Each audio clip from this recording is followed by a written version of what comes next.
Yo, what's going on, people? Welcome back to the channel. Welcome back to Saeed TV. We are live for the debate show. We've got the latest Man United news, some breaking news as well. Manchester United are under investigation, but it might not be for what you think it will be. But listen, we're going to get a lot locked in this show, jam-packed show. We've got to talk about the ownership situation as well. We've got lots to discuss, people. So make sure you get involved in the chats. Make sure you get your super chats in, get your likes in, get your comments in. If you want to become a member, get them in as well. So yeah, man, jam-packed show. We've got Marcel, man. Marcel, it's been a minute. You know what I'm saying? We got a lot to discuss. Onana. I know you back Onana, even though we all back him, to be fair. But you're very, very adamant Onana's a guy. But how are you, first and foremost, anyway? Big up, Saeed, bro, man. Big up to everyone out in the panel today. I'm good, thank you, man. Happy Friday. Obviously, tomorrow comes up Newcastle. We're playing, Newcastle's a big game, so I'm excited for that, really. But like you said, man, some interesting news throughout the week. So yeah, just looking forward to talking with everyone today, man. Yeah, absolutely, man. Griggs, big up to you, man. What are you saying in New York, man? It's a brick out there. It's brick out there, right? It's a little better. It's a little better compared to Tuesday and Wednesday. Obviously recovered from the past 2 days after that showing in Turkey. That was an absolute embarrassment. I've calmed down since then. And now just looking forward to tomorrow. More football, yay! I actually need another international break already. It just ended. I need another one. Like, bring it back, please. That's crazy. Yeah, man. And sorry, I had to just do something then. And Temi, big up to Temi as well. Good to have you back on as well. Hey, appreciate you. Appreciate you for reaching out as always, bro. Shout out to everyone on the panel, Usman, Griggs, Marcel. Yeah, I'm excited for this discussion today. I don't know. There's a lot to discuss. I don't know what's on the docket, but I know it's gonna be good stuff. I know y'all need to hit the like button, subscribe to my boys' channel, and show some love.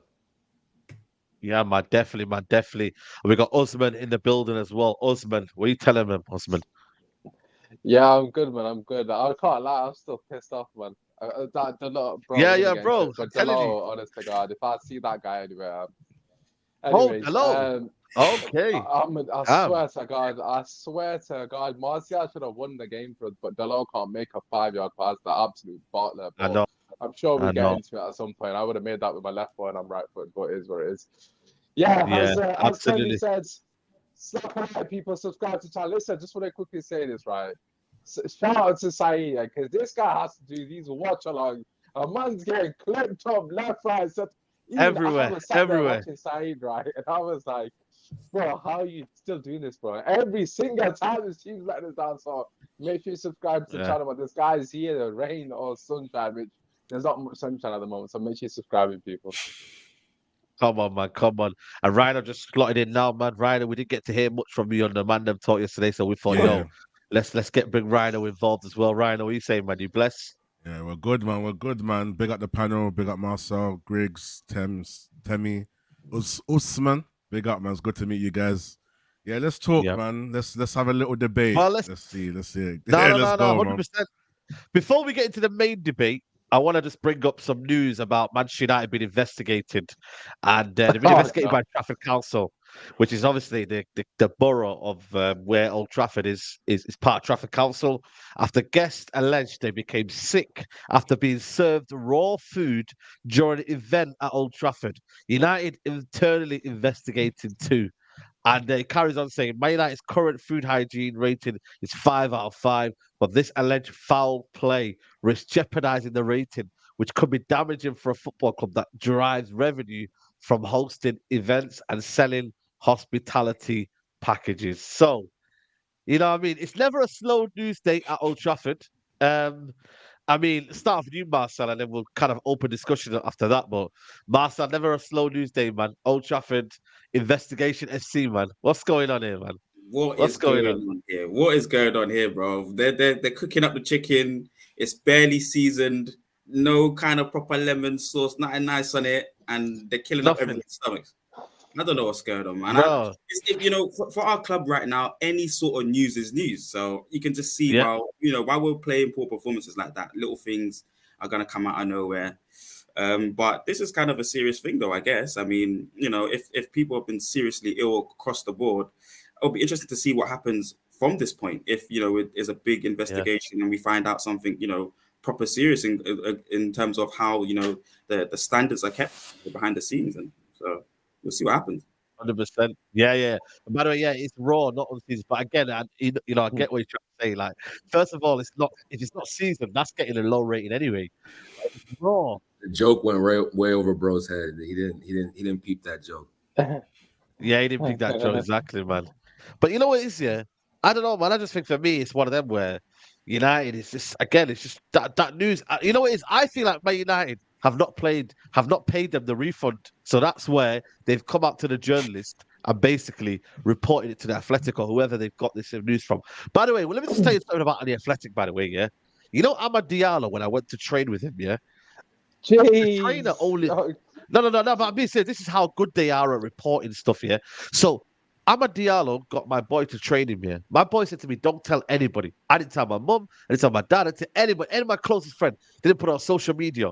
All of a sudden, someone finds out. And by the way, yeah, they didn't report it to the people who were basically playing football with anyway. The actual pitch that they booked it from. They never told anyone.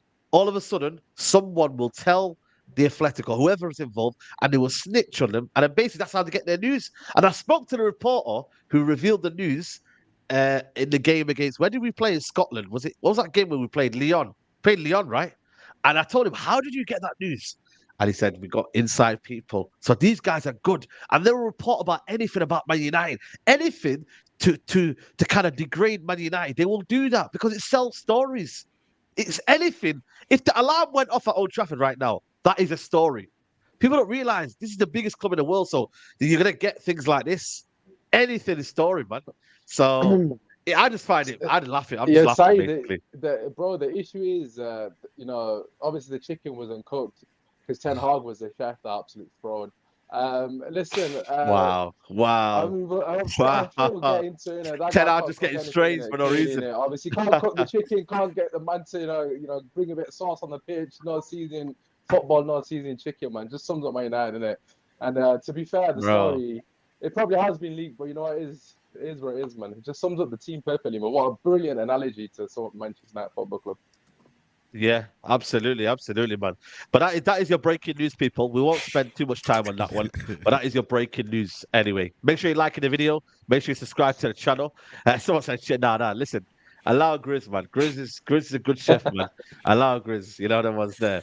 But listen, let's get into it, man, because we got some big news regarding Jim Ratcliffe's project at Manchester United. And by the way, did you see the banner? By the way, for Jim Ratcliffe, there was a banner for Jim Ratcliffe on the motorway somewhere. I don't know where it was in Manchester, but basically. Anyway, so Jim Britt's pack, 1.3 billion Man United investor Ratcliffe will tell new look recruitment team to go for homegrown talent over foreign stars as details of his early plans are revealed. First and foremost, good or bad, guys? Are you in favor? I'll start off with you, Griggs. Are you in favor of homegrown versus over foreign over imports, etc., etc.? Tell me the good, tell me the bad. You know what I mean? And give me your own opinion as well. I've been arguing on Twitter about this for like the last 24 hours because a lot of people are not in favor of this. With me, I'm not opposed to it because I think the level of English talent has risen over the last couple of years, and I think it only will continue getting better. We see what England are doing in the youth setup in the under 21s, under 17s. Yeah. They're cooking. Even within our own academy, you have your likes of Kobe Mainu right now. You have the Shea Lacey's of the world who's getting a lot of praise. You even have Darren Fletcher's kids, who apparently one of his sons, Jack Fletcher, might get kind of prioritized, like in terms of his progression. So you're seeing the level in rise. And I think even with Man United, we don't really go buy Premier League proven players that much anymore. We typically have actually gotten more into the overseas market. Obviously, part of that is because of the Premier League tax. A lot of the other teams don't really want to sell their best players and then they place a premium. But you could even look at like the right back situation, right? You had a Livramento who was at Southampton, was available for like 25 mil, yet wasn't even in our right back recruitment list. You had the likes of Ten Hag who wanted Jeremy Frimpong, who's basically a winger. And now we're seeing what Livramento is cooking up for Newcastle. Like those kind of players are always available. You even had the likes of Jared Bowen, let's say at Hull City. He was available for like 10, 15 mil. Like those kind of players are always available, but our recruitment always skip over them because those guys don't bring like maybe the marketability. They don't have the name. So they never do that. So if Ratcliffe wants to go after those players, I'm fine with that because you can even look at center back, right? We have this new kid on the block from Everton, Jared Braithwaite. He'll probably be about, let's say, 50, 60 million. If you look at the other center backs that are going to be available, we have Antonio Silva, who apparently Benfica want to charge 100 million, which for me is ludicrous. That's what I'm saying. You have Diomande from Sporting, who's a fresh flavor. Everyone wants him. We all know Sporting are going to try to rise up the price as more and more clubs get involved. You have Inacio, who has a 52 million release clause. You have obviously Todibo, who Ratcliffe will have the connection with from Nice. He's about 39 million. I think for me, I will not mind that because Man United was built upon buying the best in class, not only just like in terms of the world, but in the Premier League and especially top English talents. We really haven't bought a top English talent except maybe Jadon Sancho. He's probably the last one that we bought, and we kind of maybe not the best examples used based on how it's turned out, but he's the first one in a long time, especially post-Sir Alex Ferguson, that we went and tried to get the best one. We never got into the race for Declan Rice. We didn't get into the race for Harry Kane. Jude Bellingham, we never even tried because we've been that bad. I think Ratcliffe wants to build a strong British court. And for me, when I look at the past Premier League winners over the last maybe 10 to 12 years, bar Liverpool, most of them have a strong English core. Maybe their main core isn't based off English players, but they still had a strong English nucleus. You had the City who had Sterling, Walker, John Stones, Jack Grealish now, Phil Foden. You have Rico Lewis who's coming up now. Arsenal now, they got Ramsdale, Declan Rice, Ben White, you have Bukayo Saka, Eddie Nketiah. All those clubs, if you look at our homegrown list, because you're meant to have about, let's say, six to eight homegrown players, you have Tom Heaton, who we would put in to count the numbers up. We had to get Johnny Evans to kind of fill the quota. We had Phil Jones filling up the quota for the last couple of years. Then you have your Rashfords, Basaka, Maguire, Shaw, and Jadon Sancho. And we got Mason Mount this summer. That's not a strong enough British nucleus, in my opinion. So I'm not mad at Ratcliffe wanting to go get one. I think I told Staffy this before too. I'm like, I look at our other clubs, bro. Even Spurs had a stronger British nucleus than us for the last couple of years. That 2018 World Cup team, half of that team was Spurs. Danny Rose, Kieran Trippier, Harry Kane, Eric Dyer, bro.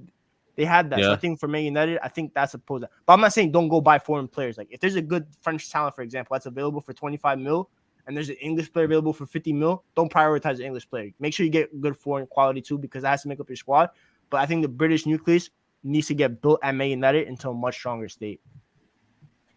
It's a good point, that's where for me it comes at, because the problem is with the foreign import is it's going to be a bit more expensive now because now there's a lack of talent. I think for me, like in terms of, everyone's getting the same players. Like everyone's dipping into the same market. But then again, there is the Mileys of the world that if United wanted to buy him now, let's say Miley was someone that United wanted to buy, Newcastle will say, "Yo, listen, we're going to slap this fee on him," and it's like, do you build your own? Do you then have to, because now they're going to be premium like Branthwaite? I'm telling you now, if Harry Maguire's costing 85 million, they're going to ask for 90 million, 100 million. You just don't know, innit? So tell me, is it wise to go down the British route or the kind of homegrown talent when they're going to be, it's going to be inflated? Like every single player is going to be inflated because, now. And also, why would you want to even say you're doing the homegrown thing now? Everything's out in the open. So I don't know why they're briefing the press for this because now it doesn't help their case. Tell me. Yeah, no, I don't. I agree with pretty much everything Greg says. I don't mind the idea of doing that. I think the question I have is you mentioned the price. I don't think like if you're recruiting properly, you can find talent, i.e. like a Livramento for the cheap, right? And build that way. The question is, would our fan base be willing to be patient enough to, that's the thing. Buy into, this whole, whatever English project. Generally, when people say that, they normally mean they want to buy young English talent, right? So yeah, you might have the odd, expensive Jadon Sancho who's 20, or you go down the route of, signing the talent that maybe isn't as expensive, but you're going to develop the talent and hope that they make, they become a good unit. I just don't think Manchester United fans are patient enough to go down that route. Like we've been suffering for so long as a club. We want to win a league title. We want to win a Champions League. At this point, I'm willing to do anything to whatever the process may be. If we go down the Chelsea route, spend £1 billion, or if we go down the longer path like we did in days of old, right, where we it took us 6-7 years to get to a league title in the early 90s. Whatever the case may be, I'm down to do it. Again, like Greg said, there's a ton of English talent. Like I don't think I think because England hasn't won any legitimate trophies in our lifetime, right? I think it gets overlooked how much English talent there is. But even if you're looking, like, even if you take away the top level talents like, Jude Bellingham, Declan Rice, all that stuff, there's a crop of English talent, like, that are young. I think could be, had at affordable prices that works, right? And at the end of the day, like you mentioned, there's hardly a Premier League champion in our lifetime that you've seen that didn't have an English nucleus. Obviously, you still have to have foreign imports, foreign talents like that. You're always going to need to have that mixture, right? But there's nothing. I don't have an issue with saying, an English team saying I want an English homegrown, like in Spain. It happens in Spain, right? Barcelona, Real Madrid. Well, Real Madrid not so much, but Barcelona. In France, most of their top teams are French, like PSG. If you look across the board, there's a lot of French talent. Yeah. This isn't abnormal. Like this isn't something like, oh my God, this is some. Why do we want English only players? Like, no, this happens all the time. I'm willing to be patient to do it. The question is, would the fan base? And if we polled the fan base right now, I guarantee you 90% of fans would be like, no, like I don't want to do that. It's just because we're impatient, we're tired. We want to win things. So it's a tricky balance. It's true though, isn't it? Like that's the problem, isn't it? Like. What do you want? But I think also what does Ten Hag want as well? Because that's where it's going to be the clash, in it. You know what I mean? Because we can't let this guy ever run any transfer window. Like seriously, Ten Hag, he's got no say for me in anything nowadays, man. Because he's brought in absolute dross, man. You know what I mean? And we'll talk about another player that obviously he's brought in, but that's where it becomes a conflict. Who gets control? You know what I mean? Who comes in? And who helps him out? Because at the end of the day, you're gonna have to find a strategic plan to go get the best talent in Europe. And we're not even doing that. Our scouts, are they better than anyone right now? You have to do some mad, like strategic plan, to say that Manchester United is the place to be. And it's never been the place to be for a while. So now you've got to convince people this is the place to be now. So it's a lot of convincing, man, especially because we're so far behind from the crop, really. You know what I mean? We're so far behind. I don't think it'd be hard to sell young players on Man United. I really don't. I think the issue is we don't have a legitimate director of football. We don't have a legitimate structure in place. We don't have people who actually know how to sell young players on talent. Like Manchester United, the brand sells itself. It's like we haven't struggled to sign, like we've overpaid for players, right? But we haven't struggled to necessarily attract talent that has done things, right? Like you can hate Mason Mount all you want. He was a big part of a Champions League winning side, and we were able to get him, right? So we can still attract the right price, so that's the problem, though. Of course. 60 million was a lot of money. And 60 million is a lot of money with 1 year left on his contract. And that's he didn't need to do that. And that's why I'm saying that when if and when Jim Ratcliffe takes over, I'm interested to see who he appoints as his director of football. Listen, and here's the thing: I know a lot of people are angry at the Jim Ratcliffe thing, bro.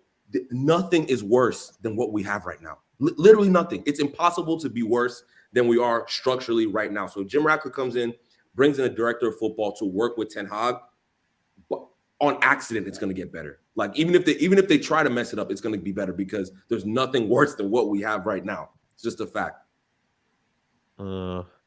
Is it, madam? Again, like I said to you, open discussion. But is it worse than what we have right now? Like, is it? You know, I mean, I yeah. do agree with Temmy's sentiment. I don't think it can get worse, but to be honest, it's not so much like the British talent.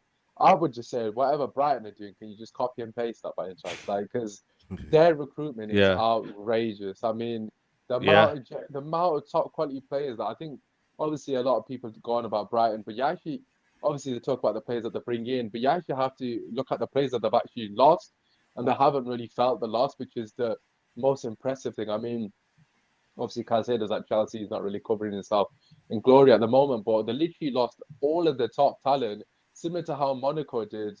Obviously, when they had Bernardo Silva, Mbappe, etc. The difference was Monaco completely capitulated in that period, eventually capitulated after they lost all that talent. And for some reason, Brighton still consistently punch above their weight. So I think, obviously, their recruitment in terms of bringing players in, but just the fact that they're always a step ahead of the game. I mean, Caicedo's gone, they've already got another guy in the game. Like, it's just, they're always ahead of the game. And for me, personally, that's the most impressive thing. And it's not so much of going down the British route. I think, as a Man United fan, you have to accept that, the club is, the cornerstones or the foundation of Manchester United is the academy, essentially. I mean, we're the club that boasts the longest record with having an academy graduate within the starting 11. So by all means, like, it's extremely integral to the football club. However, I think we need to look at the Brighton route if we can actually, find our way back into success. I mean, the ability for them to just cherry pick players from all around the world and obviously integrate them into the team and integrate them into the system is extremely impressive. And regarding Ten Hag, I mean, look, at the end of the day, like, we can criticize Ten Hag's, talent idea, so forth. But for me personally, my biggest criticism of Ten Hag is that he's brought in players like Mason Mount, for example, which I'd never wanted, but that's beside the point.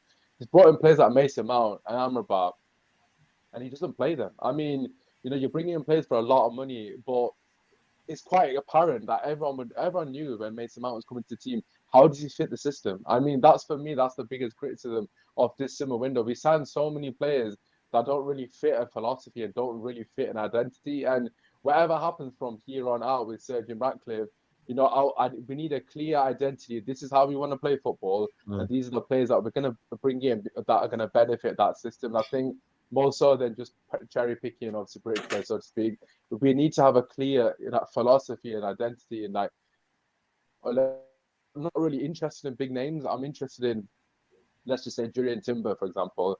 Like, he's a player that I really wanted at United because his ability to start attack is absolutely phenomenal. We're going to see that in Arsenal when he's fit. Players like that come in and actually help the system. And none of us meant to be that guy, but obviously, I'm sure we'll get into that at some point. So for me, it's not necessarily, spending a lot of money. It's about, even if it's not a big name or if it's just a small name, actually do your homework and say, no, this player is going to come in and actually slot into right back or left back because Ten Hag wants to play X, Y, and Z way. And I think, for me, that's more important moving forward from Sir Jim Ratcliffe. I need to see that clear structure.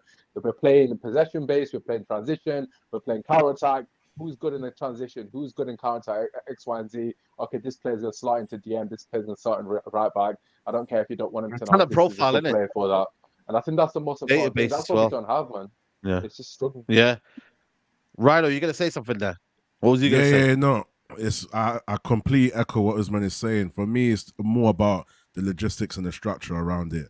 As long as there's a plan to kind of go towards the right direction, where in short term it doesn't hinder us, and in the long term we come up with a good project, and also just that connection to the Man United culture of having the homegrown talent that we used to kind of provide from years back in the day, So yeah, I'm all for it as long as it's planned well. I'm all for anything as long as it's planned and the structure as well. That's it for me, to be honest. Yeah. 100%. Big up to Double A says there, with no identity or plan, not many players will work. They are all for vibes. Everyone we buy is for vibes. The thing is as well, Marcel, it's the wages as well, man. You get me? You put these players on big weight, like Sancho one for me, obviously. I look at it like of the wages are massive, like 350k a week. You know what I mean? Especially with English players as well. I think Maguire's on 200 grand. Even Luke Shaw, man, he's on mad Even wages Mount, as well. I think we triple his wages, bro.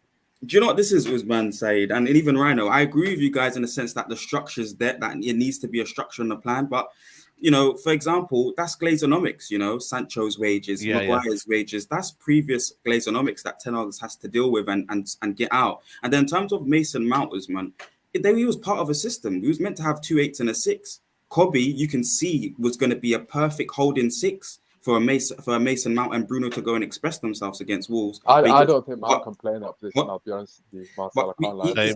He's only played 2 football matches in there before he gets injured, and then he has. If you can let me finish, please. If you can let me finish. So, he gets injured twice for 2 games in the 8 and doesn't have a proper 6 behind him. Amrabat, which you also mentioned, hadn't had a whole preseason. He was loyal to our club. He wanted to play for our club, so rejected all the other clubs. Didn't train for his club. And now slowly got bedded into the system and the team. His first game was at left back, and he's had a couple games, to be honest with you, Usman, where I think he's been all right. So to what Rhino's saying, I think there is a bit of a plan, but it's hard to get a plan that short term is working well when the injury predicaments happened, when the structure, he hasn't had enough tools to his trade. 30 of those players, all 30 of his players, Rhino, are not his in terms of his signings, in terms of the wages they're on. So the training system, the amount of players that he can bring to add to his system wasn't there. So when the injuries come, you end up playing against Galatasaray, Ole's back four. Wan-Bissaka, Maguire, Lindelof, and Shaw. And I know, yes, he has improved players in Luke Shaw and Wan-Bissaka, and you'd want to keep them on, but you still have a bit of a predicament in terms of how you're unable to implement your build-up, even with your goalkeeper that you also mentioned, Usman. You can't do that when you've got 2 centre-backs from a previous 2 errors, 3 errors, 4 errors. So I feel like he's been able to scrape results for us, Rhino, in the sense of, in the short term, by hook or by crook, we've been able to just manifest some sort of a system. Funny enough, I think he kind of was doing that last season, Rhino, where we were kind of playing Ole ball-ish, short-termism for a long-term goal, which is what he's tried to evolve to now with bringing in Onana, bringing in more technical players. But you can clearly see predicaments have stunted that process, and then poor performances. I can't hide that as well. Onana's been shocking. Other players have been shocking. But, he wanted to get rid of Maguire and Scott McTominay. They were both deemed surplus to requirements. At the end of the day, backing is a two-way system. You have to be able to get rid of outgoings and incomings. That's how you back somebody properly. And unfortunately, he hasn't been backed. Players that he thought must go haven't gone. That's an issue.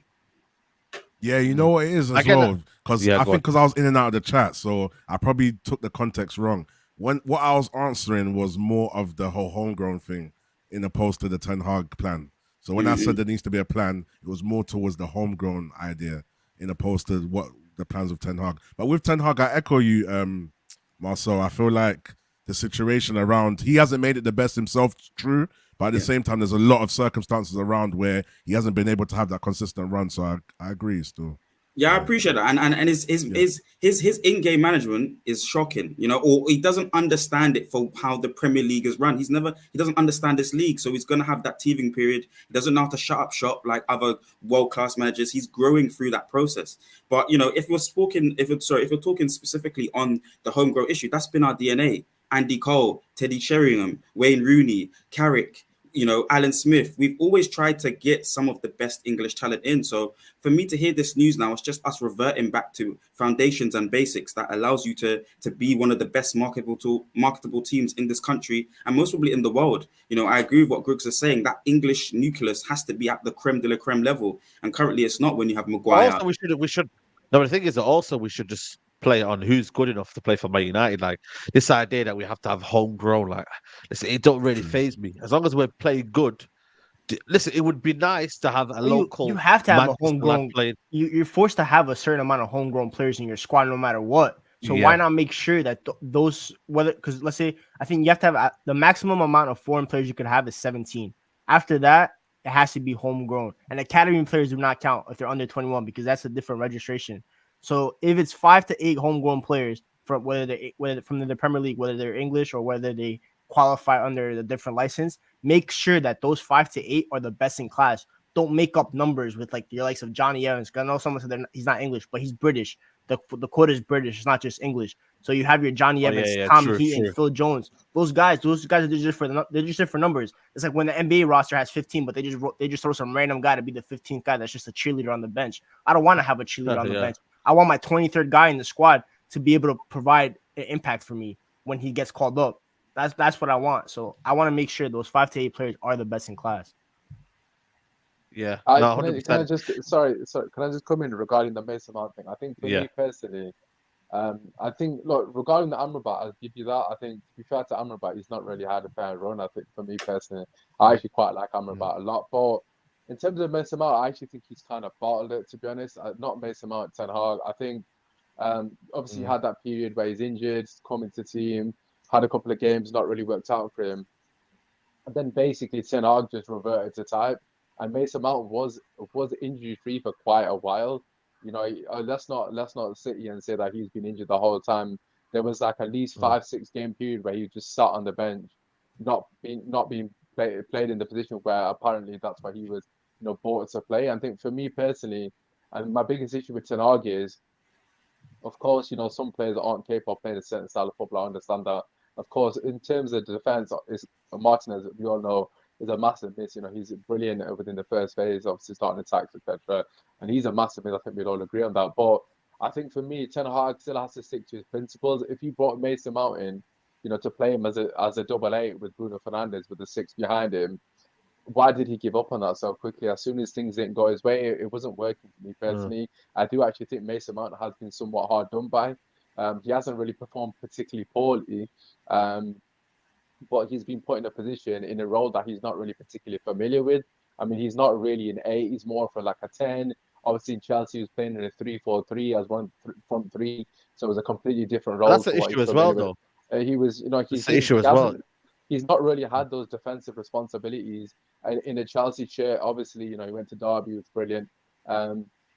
But if you speak to any Chelsea fan, they'll tell you that, he's not really known for his ability to run back. Of course, he's got an engine on him. Of course, he'll work for the team, but that's different. You can run till you're blue in the face, but you need to have the IQ to know when to run, know when to track your man, etc., etc. And that's just not in his DNA. And that's not even a criticism of him. I just think we completely profiled him wrongly for what Ten Hag is trying to do. I mean, to say that it was planned, Marcel, I think that's a bit. I mean, it depends what Ten Hag's trying to do. Obviously, we don't know in it, but. For me to go from Frankie de Jong to Mason Mount is a bit ridiculous, to be honest. I mean, it's night and day in terms of like the player profile. Obviously, you can change trajectory and change directions and how you want to play, and I hear that. But like I said, Mason Mount played 2 games. He was poor alongside Bruno. Then he got injured. Then he came back after injury, played another game. Then he was on bench for about 5 to 6 games, and then obviously came back injured, unfortunately. So there wasn't like, oh, he's been injured the whole time, that's why he's not been playing. He actually got dropped. Because obviously Ten Hag didn't think it was working for whatever reason.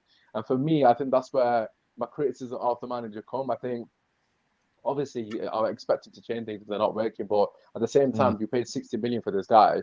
And as soon as, things aren't going your way, you've just basically essentially, thought, okay, that plan's not going to work, sort of thing. So for me, in terms of the recruitment, yes, you can make a case, especially with the centre-back. Obviously, we know who he wanted in terms of for centre-back.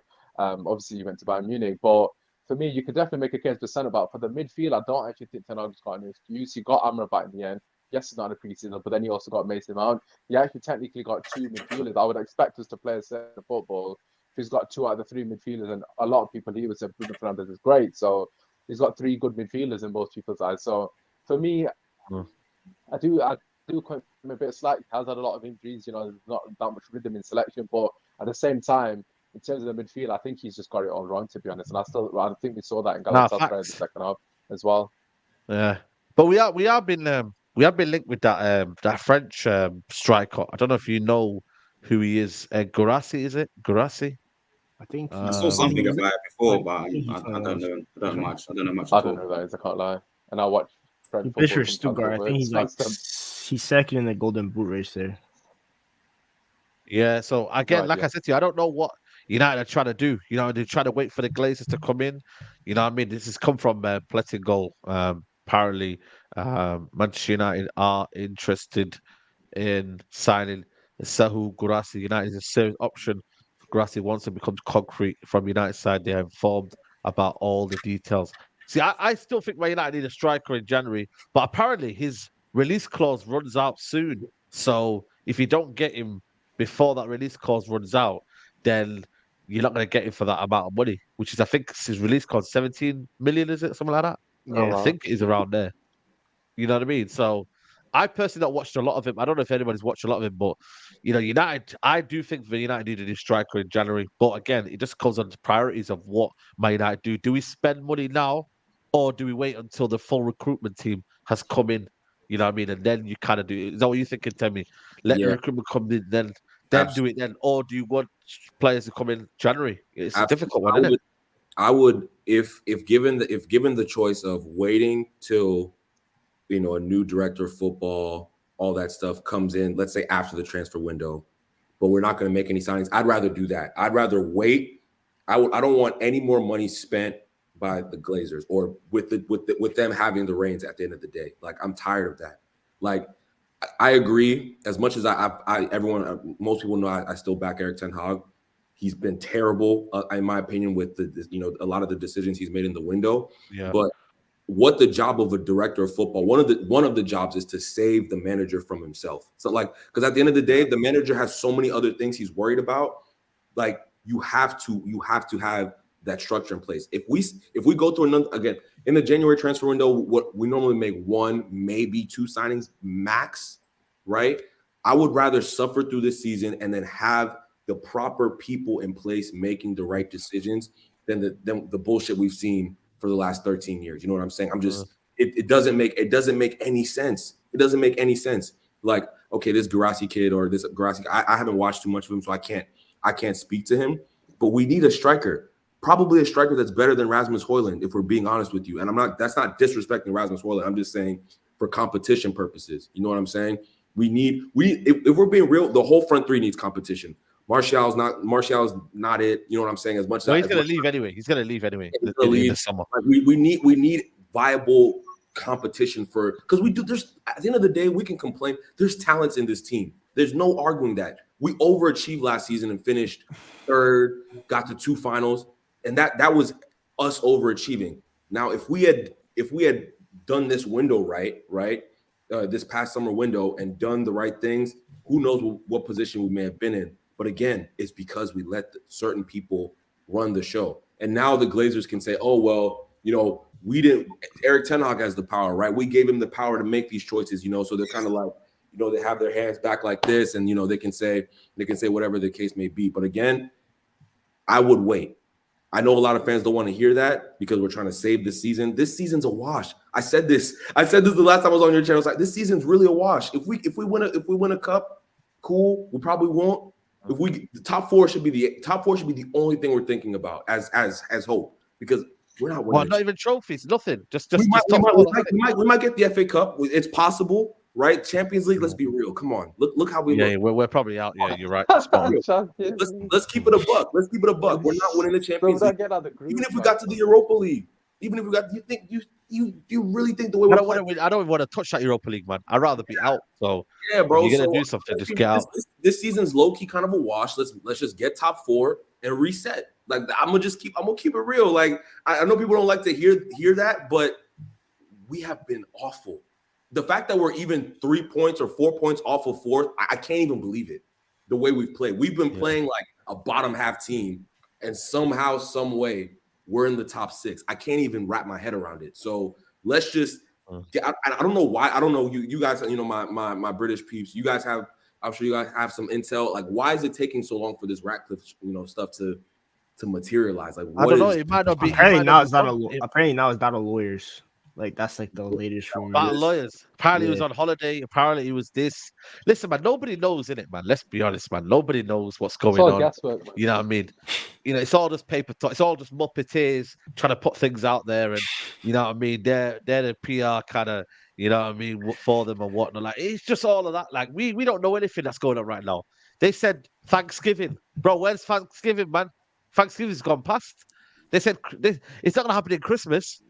And if it doesn't happen in January, then bro, it could just drag on, man. So the Glazers are waiting. It'll happen in summer. Summer, bro. We need to. There's a problem though. This is what happened last summer though. Did not happen the fact that we were saying April? Did we not say though we wanted to? It was going to happen in April, so then we would therefore get ready for the summer. So if they don't get to hear this by at least minimum March, April again, then bro, we've got another year of. Like, oh, we don't have a transfer budget, or Ten Hag's not being backed. We don't need that. This situation with Jim Ratcliffe needs to be done ASAP by January. I don't care what anybody says. Get the football structure in. I don't care about. Listen, okay, we do care about the ownership situation, but that's not going to happen. It's not realistic. Just get the football structure in, and then we can at least plan silence and then how we're going to bridge the gap in the short term. And then in the long term, the Glazers obviously will leave. Hopefully, you know what I mean. We'll see what happens with them one, but we just need football structure. We need to know what we're doing, clarity. Is the manager the right guy? Is he going to be sacked? Is he going to be backed? Where's that going to go? Listen, you can shake your head all you want, Marcel, but he could be sacked. You know what I mean? I don't think anybody would be sad. You get me? Especially not me. You know what I'm saying? If you get sacked, it is what it is. No way. So firstly, I think Temi in there, I don't want to put words into your mouth there, Temi, but I think you were saying that all the signings this summer has been wrong. I think they've been brilliant signings and they've been brilliant additions to the direction that we're going in for the club. Well, and then also, let me just finish on this also, just in case you didn't say that. I just want to, if you didn't say that, that's no problem. But so then also, in terms of spending the money in January, I think you were trying to say that we should wait.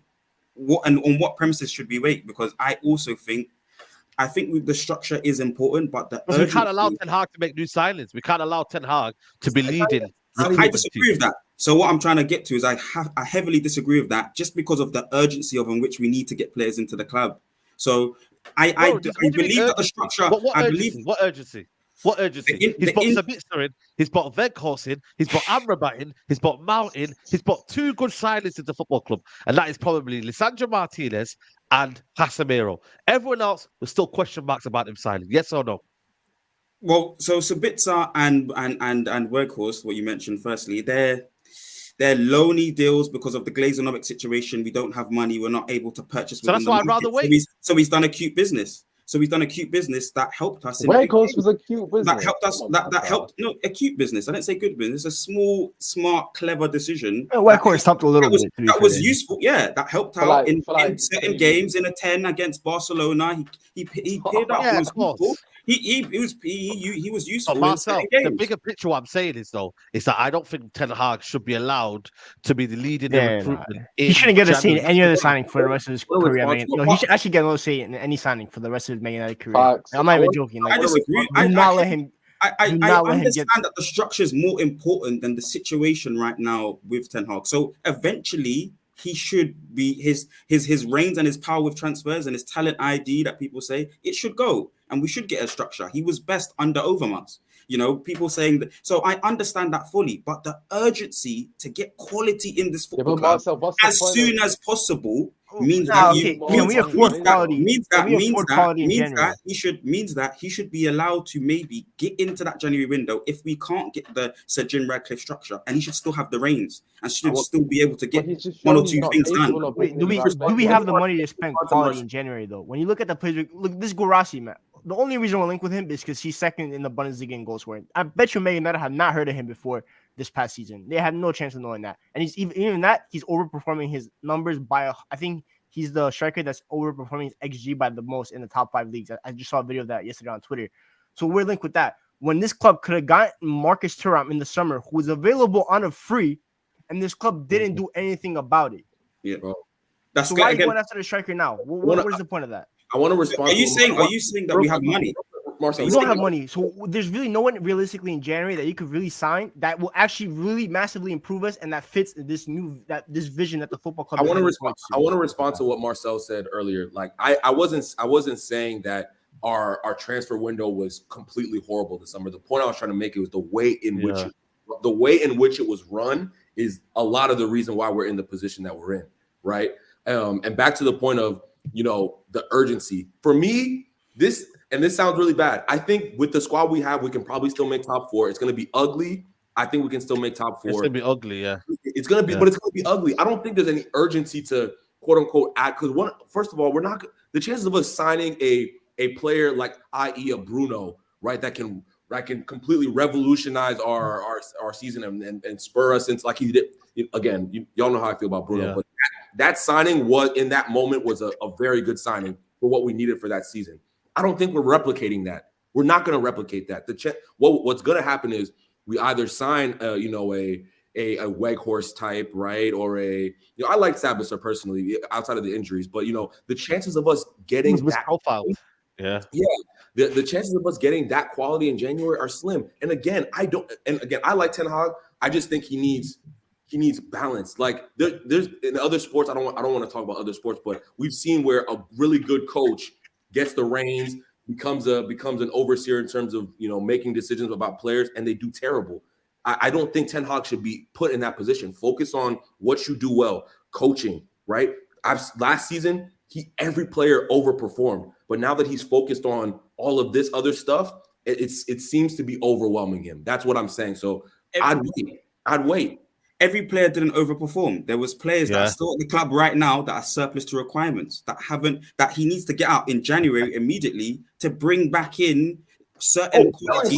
I think for January, so that the certain level at the club is upregulated. Scott McTominay, Maguire, Martial, Sancho, Varane, all of these players are players that can be sold. And then you can get even just a player that has the technical ability and the abilities required to play within a system. Scott McTominay is a counter-attacking footballer, not a high-progressive ball carrier. Just get me 10 million pound players that can do what he wants to do within the team. I have a question then. I'm not saying out and out. I'm just saying there's certain players that you need to get rid of. I have a question then. So would you be willing to do the selling thing in January, sacrifice our season, get rid of players, lower the squad numbers, in order to have a bigger summer? Because you could go sell Varane, you go sell Martial in January, you go sell Sancho, you can maybe try to sell McTominay, but then that lowers your squad numbers, which means your depth is gone for the season because you can't sign anyone in January because we need to balance the books. Are you willing to sacrifice that and just throw away the season and maybe not even finish in Europe this season, and then this summer go get the right players? Would you be willing to sacrifice that? So we don't have any money because we're trying to balance the books now. But so we have to sell players. I think this January is going to be a selling. I think selling is the priority in the winter. Yes, but there's really no money to buy players. You'll be able to recoup some of that money to go back into the market, is what I feel. In January, I think we'll be able to go back into the market. I personally don't think there's any quality in January that we can really go get that. Usman, it's a culture that we're not used to, and we never do it. And it's something that we've regularly not done. We've always got loans. We've always got buy players. Look at the players that you just. Sorry to interrupt you, but look at the players you just mentioned, right? Let's be realistic, right? Martin and Varane, they're not going to affect more than 30 million combined, right? And so you've got rid of a centre back who's, for me, the best centre back in the team. People can disagree with whatever. You're not going to replace him for 30 million within the January market. It's actually impossible.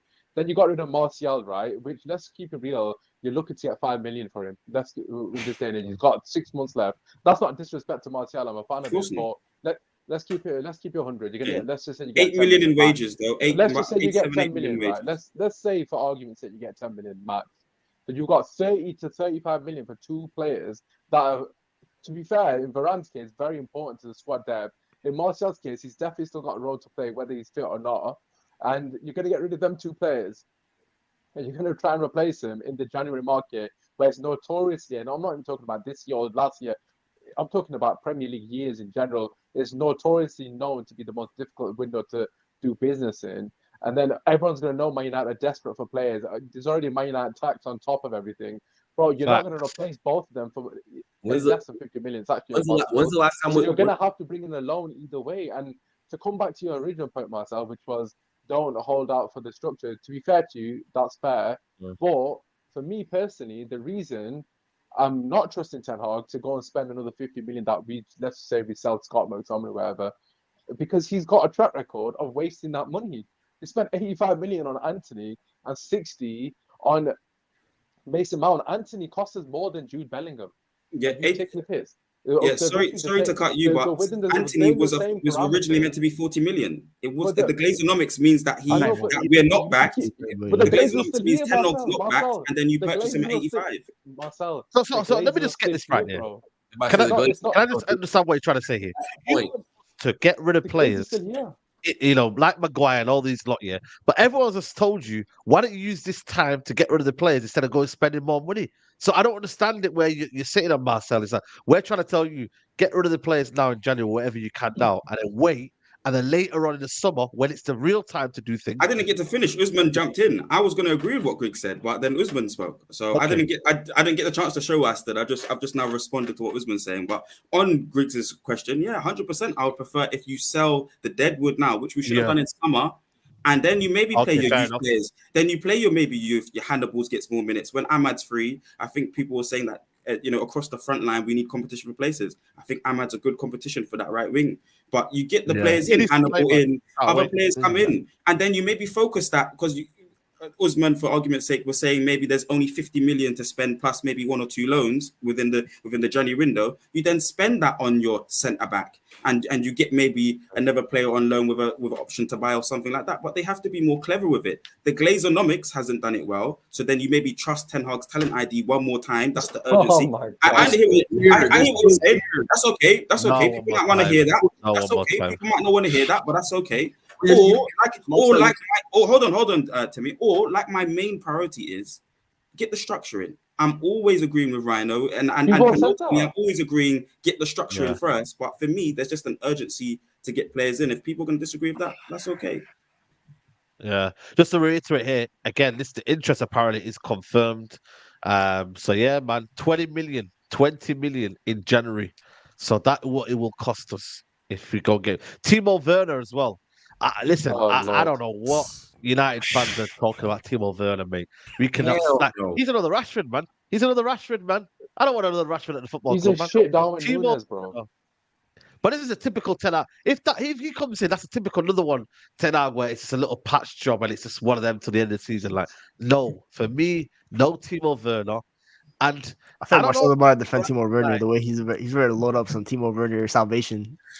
I'm waiting for him to finish because I like to wait for people to finish. But I'm disagreeing with this narrative again, and just to a certain degree, we have to do the patchwork. I think because that's the level we're at. We're not at the top level. I want Ivan Toney in, but we're just not gonna. We're in a situation. So why would you settle for mediocrity then? Why would you settle for mediocrity? Rome was not built in a day, and I know you would like to start us where you need to go on. Hold on. You know what? No, it's not about that. It's that I hate that word. Rome was built in a day, but also Rome wasn't built on this shit as well. You know what I mean? Rome has been broken down for 10 years. This is a consistent. Yeah, but it was built correctly though. It wasn't built on business. Is going to get undone in one window. Do you think 10 years of poor business is going to get undone in one window? You're going to have to do the loans. Again, hold on. Why would you continue to do poor business then if you're going to correct it even more? Then how can you say Tino's poor business? He hasn't kicked the ball for the club. I told you he was going to hide the defender. I told you, bro. The way I saw it in his eyes where he was ready to defend him. We watched him in the Premier League. Come on, it's not like we don't have we have a 2-year Premier League use case of mid, like absolute mid. He's not better than Mark. I have a lot of criticisms of Marcus Rashford. He's not better than Marcus Rashford. He's not better than Rasmus Højlund, and he doesn't play on the right. So your question though, is he better than Anthony? I mean, that's not hard, is it? He might be better. He's probably better than that. That's my question. He's not better than Martial, though. I'm gonna be real, he's not better than Martial, though. Like, I'd rather just keep Martial for the next 6 months. What's 5 million to do? I'd rather. Put it this way, Timo and transition football Timo and It's just transition transition football. it But works. everybody's good at transition, though. Well, You I'm just so don't tired get of any player transition. right now is good at So who transition does he in terms bench? of what we're Marcel, trying who to does do. he bench? Who does he come in for? Like, what is the? He pushes Højlund. You get it. He's filling in the gaps properly and is available more than Martial, because I know I'm about to get Guirassy then. Usman was saying Martial can offer himself, but Martial cannot offer himself. Let's be honest. The rest More of the than season, Werner, bro. I don't have Martial cannot. with his shit hamstrings playing on that pitch than Werner every day. Please remember that said. Please, guys, remember that's a shocking take. No, Timo is physically fit, agree. conditioned, can run and press. Yo, I'm gonna say it right now. Yo, guess where Timo Werner is right now? Yo, guess where Timo Werner is right now on the injury list. Benzema said he's playing against us. He was talking about Timo Injury Werner, list. not Vinicius. He's injured, bro. Right now he's injured. That guy's a He has a hip injury. He can't even get into the flipping Leipzig squad. That striker that's performing for them. Another player, bro. I've Openda. never seen him strike Another above 40, 30 mil player, bro. This Man. Penda's good player. And this debate we just had right now is why we need to wait. Like this 2 minutes right now is why we need to just not do shit. Like, let's just relax. This is done.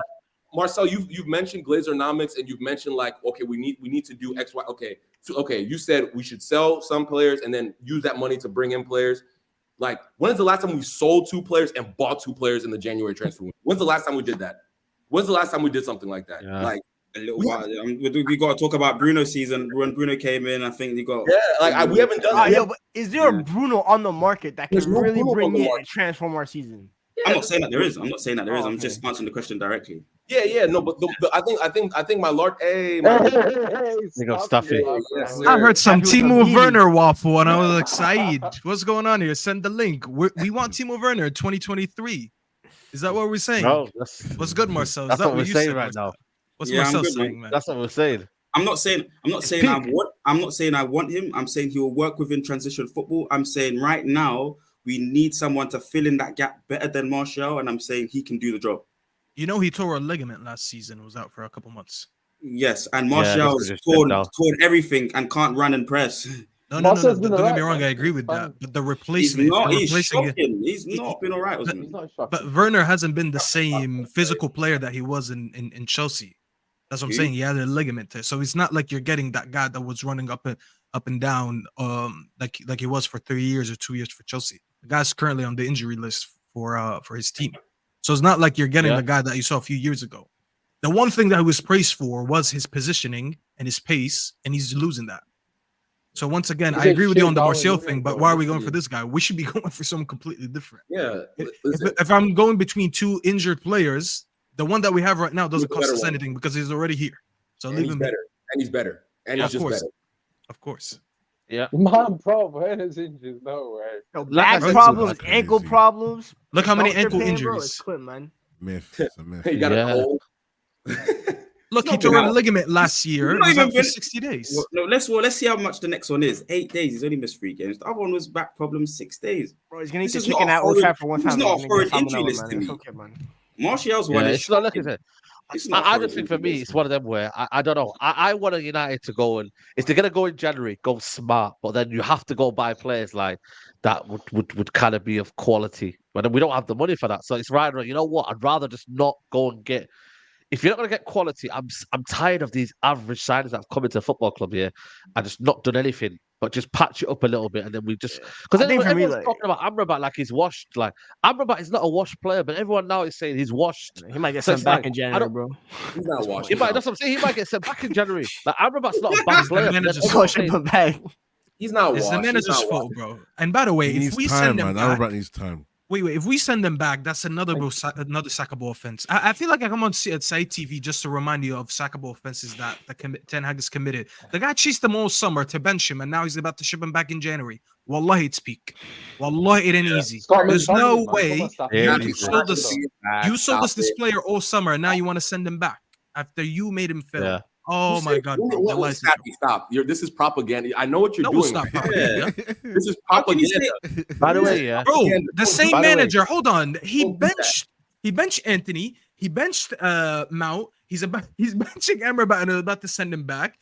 And his one signing that's playing every game is throwing the ball into his own net.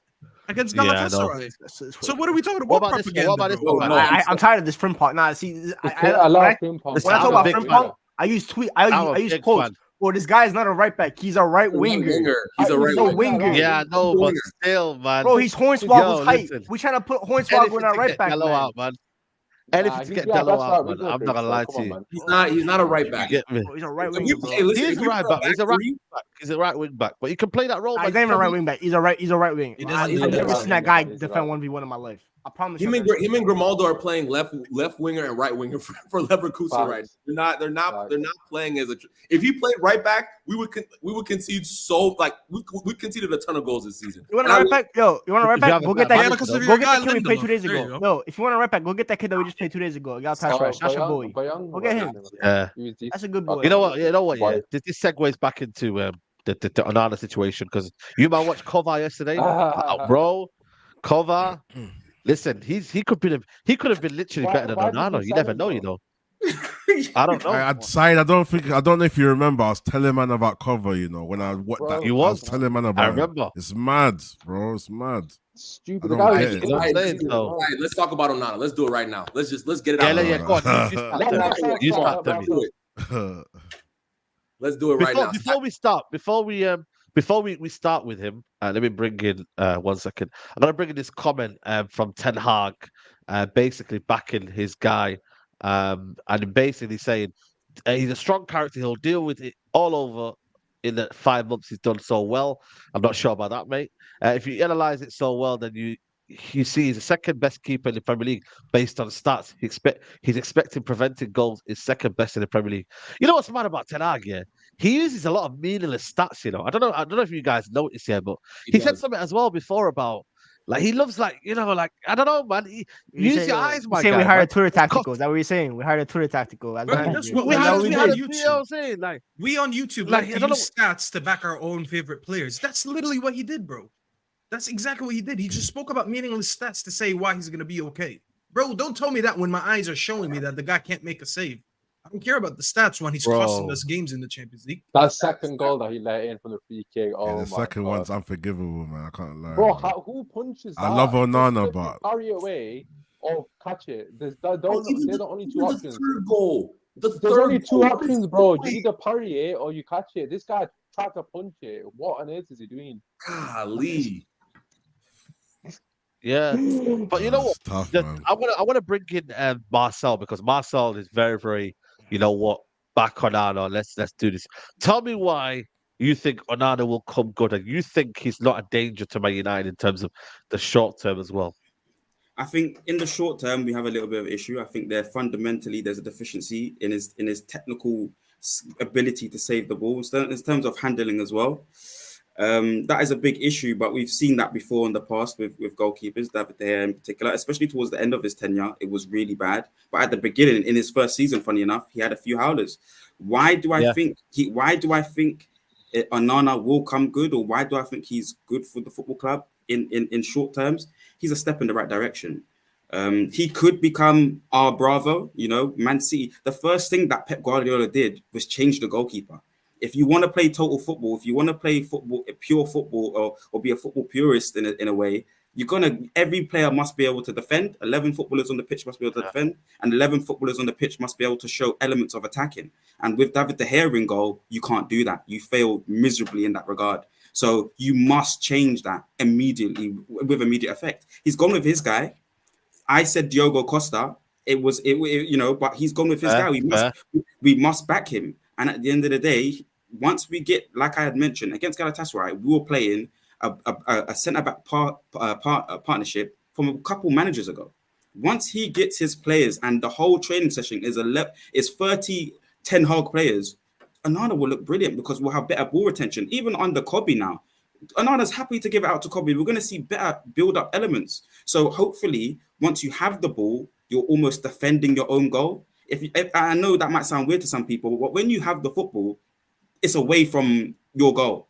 So you need players, for me anyway, that are better at attacking elements or possession elements than defending elements. And that's why I have to back him in this moment. And I know a lot of people are saying, oh, you need to get David De Gea back. That's ridiculous. That's like going back to your ex. Why are you going to go to your past? Once it's done, leave them in the past. Is he better than De Gea, though? Is he better than De Gea, though? What are we looking at?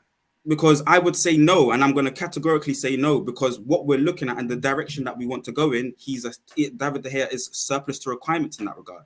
So Onana's superior. Who's the better keeper, though? Who's the better keeper, David De Gea or Onana? Be honest.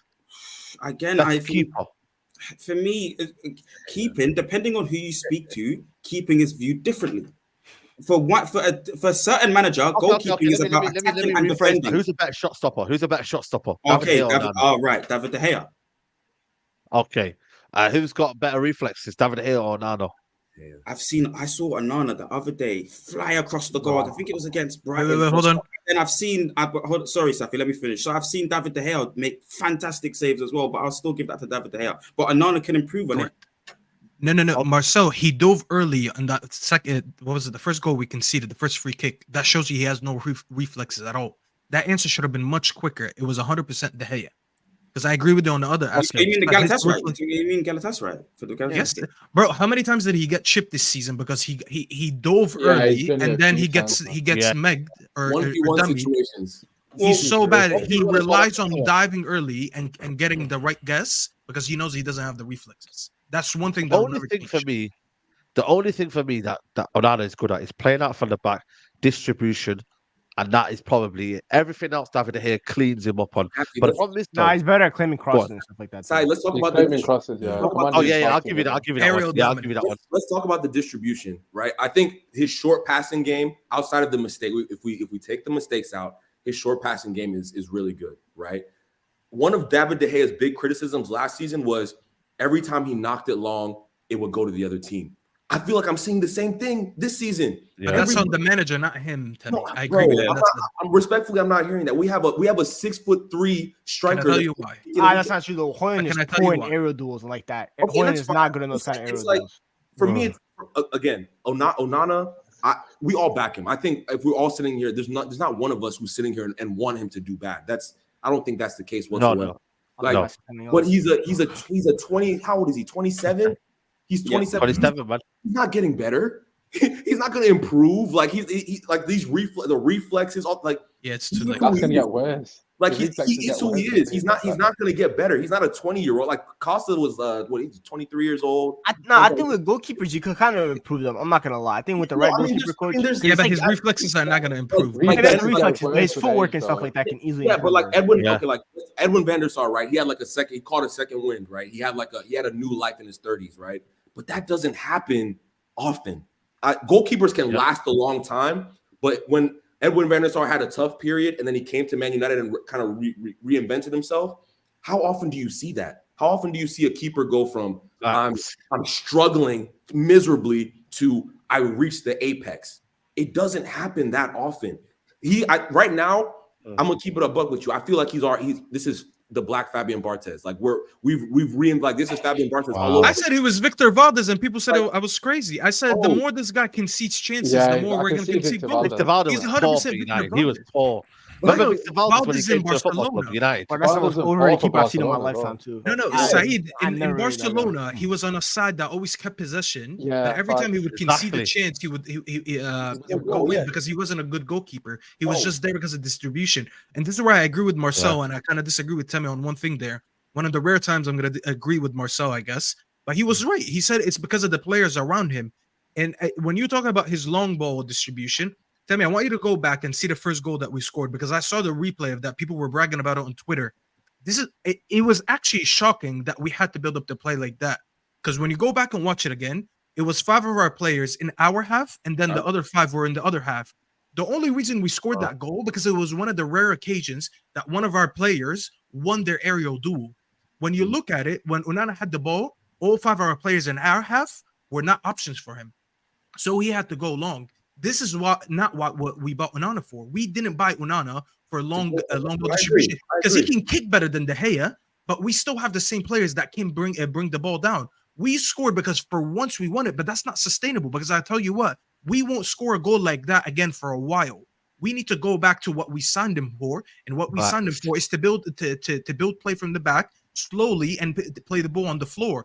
And we are not fully equipped for that yet. And until we do that, we're going to continue to struggle, and he's going to continue to struggle because he wasn't brought in to concede that same volume of chances that De Gea was. De Gea was built for that. De Gea was just a shot stopper, and that's it.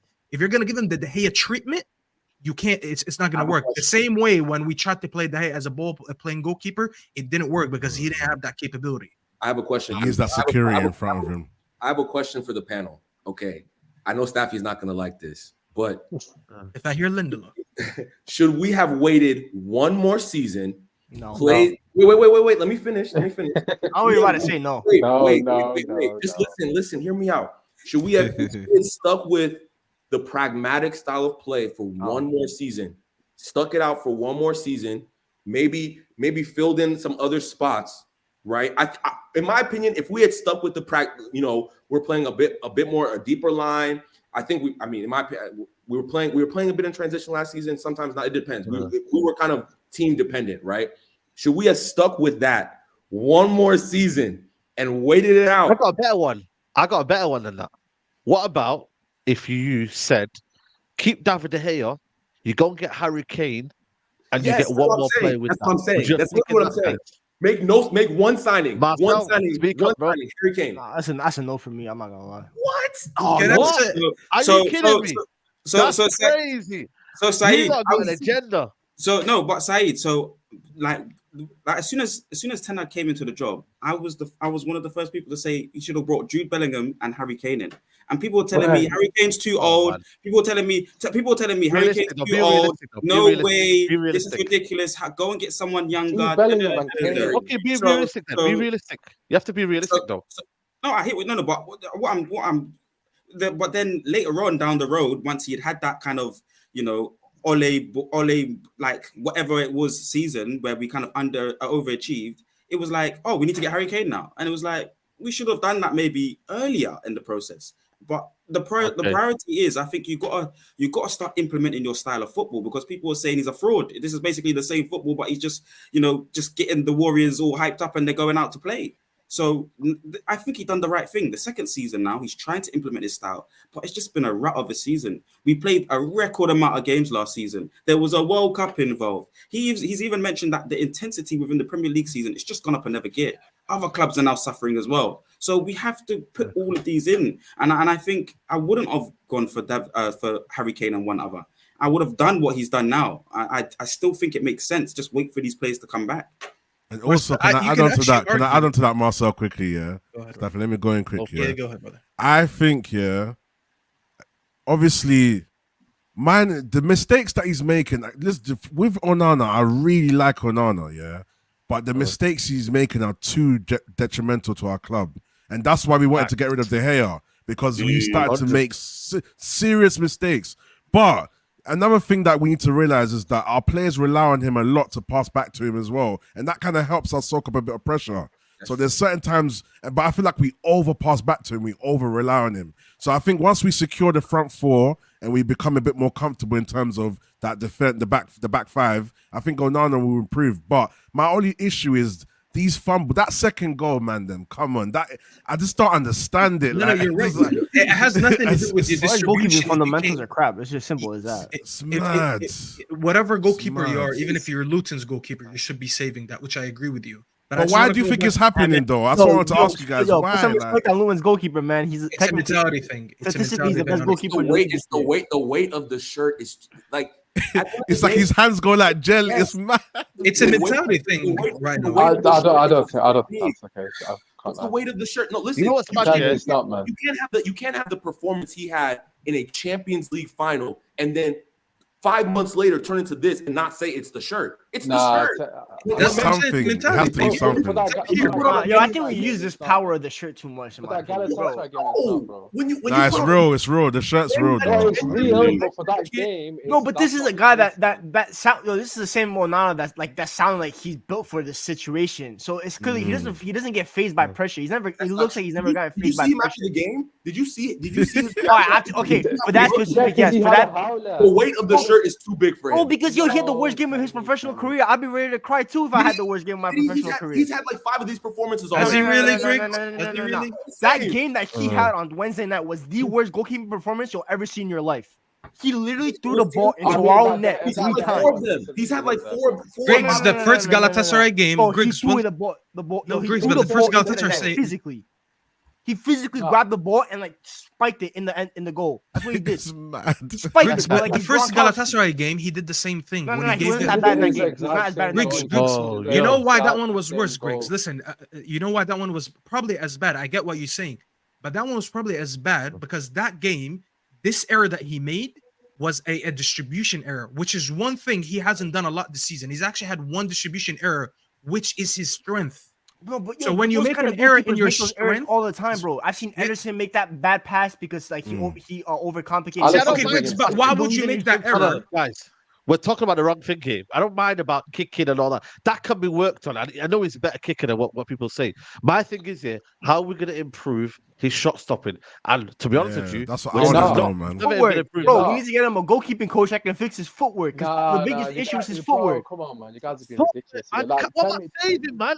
it's Footwork, not- No, I but don't no, know. No, no, that's no, what he listen means, up. Said. But if you have Footwork as like his footwork, like positioning. footwork in terms of positioning, What was it? You guys Oh, are positioning. lost, Yeah, man. yeah, yeah. like Now he, you- like look like at he the needs to goal. plan Look at the himself goal right for to Thingy. like kind of get the Look at advantage. Icardi's goal. Look at Icardi's goal. Look at Owani's goal. Yeah, of Look course. at Yes. the Thank Brighton you. goals. Most of them are down to as well. You're right. Footwork in terms of where he's positioning. And you know He's what's just well, yeah? shit, Saeed. Big up He's to just Nuruddin, shit. yeah. He's not Big up getting to improved. Nuruddin. Why are you You man know, trying let me ask to you a do question. X, Y, and Z? He's Like, not. Let me ask you a question, yeah. He's You not know what's shit. mad, yeah? He's Wait, not hold on. shit. Yeah, yeah. He's not. One second, madam, yeah. You know what's mad, yeah? Nuruddin used to say to me, yeah. Nuruddin used to say to me, yeah, that Romero's like a middleweight boxer, innit? The way he kind of moved across, you know, in terms of his position, his body. Yeah? He was a slow diver, Romero, yeah. This Onana's a slow diver as well, man.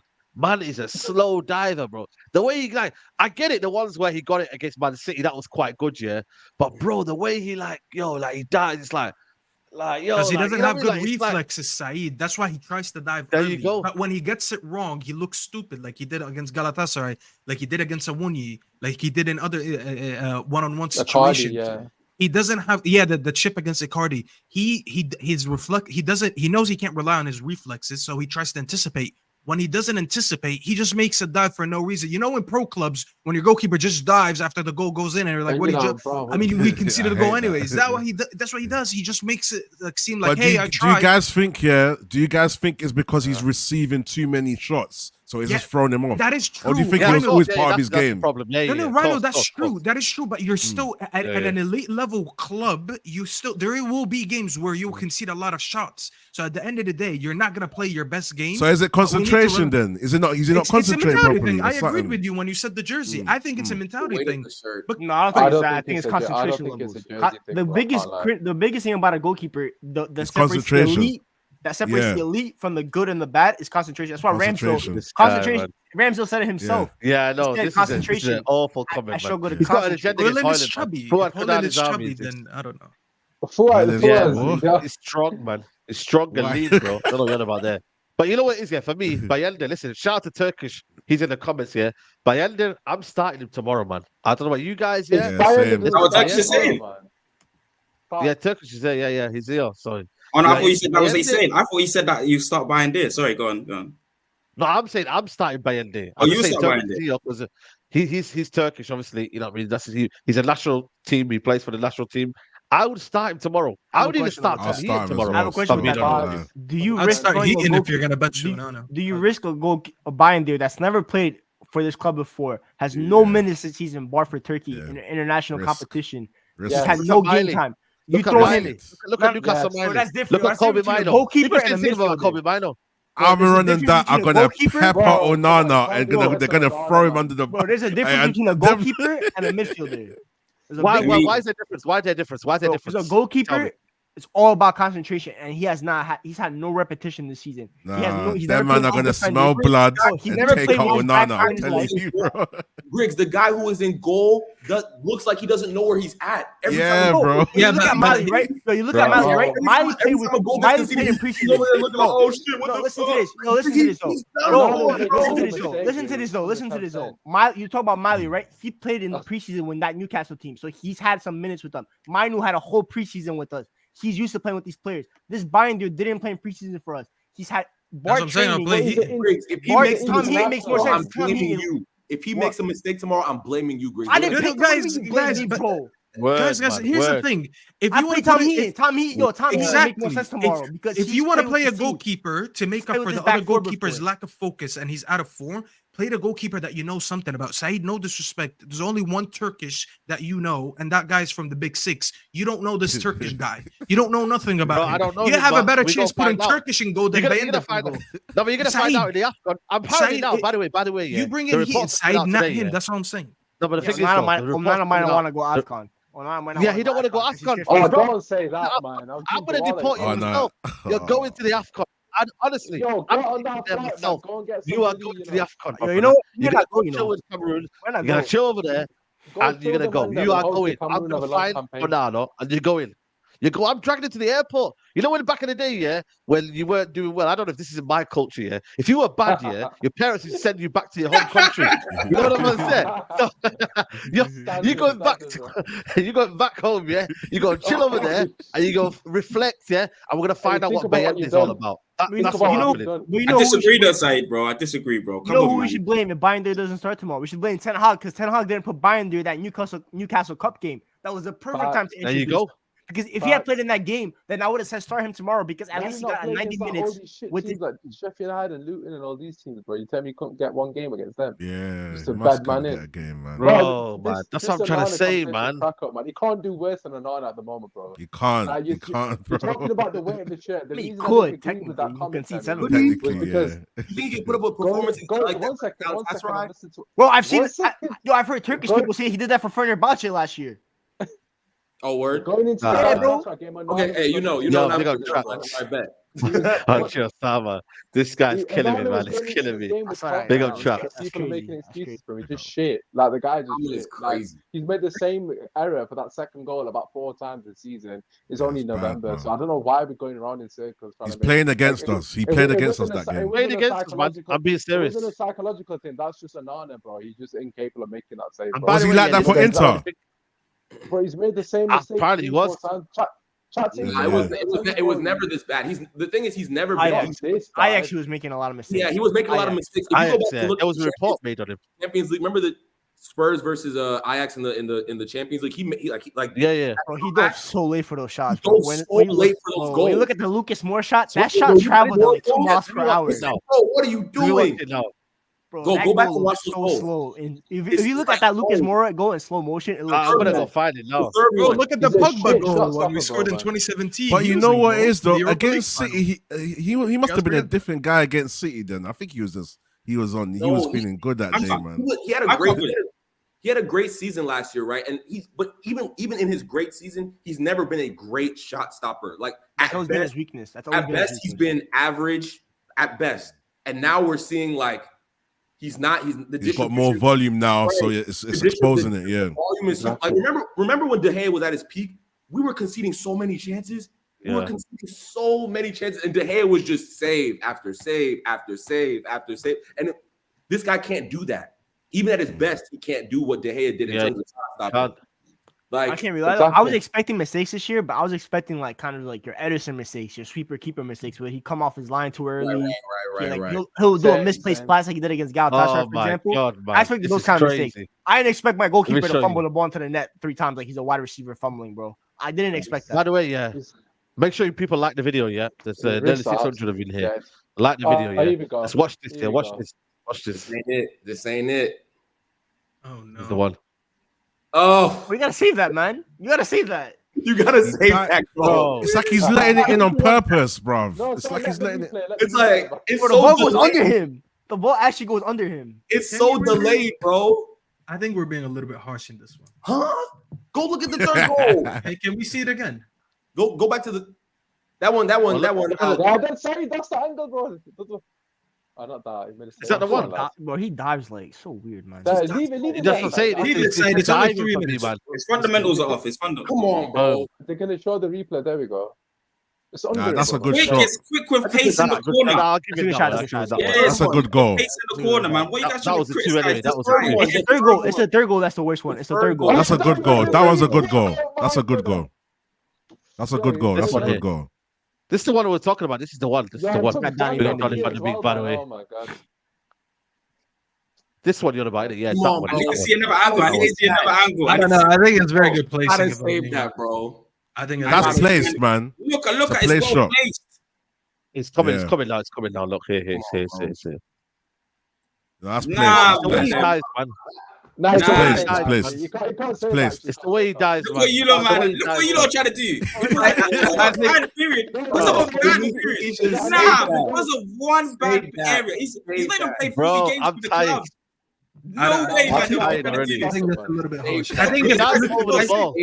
you know what it is. If any goalkeeper says dies that, over we're the calling ball. him world class. I think So it requires a world class goalkeeper to make that save. I think it's a little bit harsh. Probably. Hey, only yo, the you're the one that best- called the best goalkeeper in the world, man. Yeah. Hey, man. No, I didn't. Hey, Stop, hey, bro. man, I hey, hate man, that hey, clip, man. bro. I hate that clip. I am never Staffy, joking around on Staffy, YouTube no Staffy, more.